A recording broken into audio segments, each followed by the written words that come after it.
Okay, so in this video, we're going to go over module number 3, June 21st through the 23rd.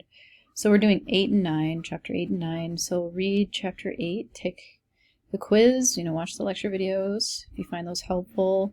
Read chapter 9, watch the lecture videos, take the chapter 9 quiz, and then just read over that project worksheet for project number 2, the public art project, which is worth 15% of your grade, so make sure you kind of read that over, which will be due Sunday, July 4th.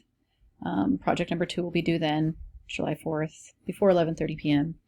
And then we just need that plan for project number 2, the public art project discussion, which is below, by Wednesday, June 23rd, before 11:30 p.m.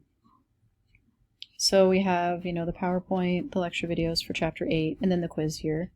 Chapter 9, PowerPoint, lecture videos, quiz, and then the worksheet for project number 2, and then the plan for project number 2, which is a public art project. And then you just go ahead and answer these 6 questions. It's not hard, there's no wrong answers, it's just basically letting me know that you're thinking about what you're going to be doing for that project. And that's about it for module number 5, week 3, June 21st through the 23rd.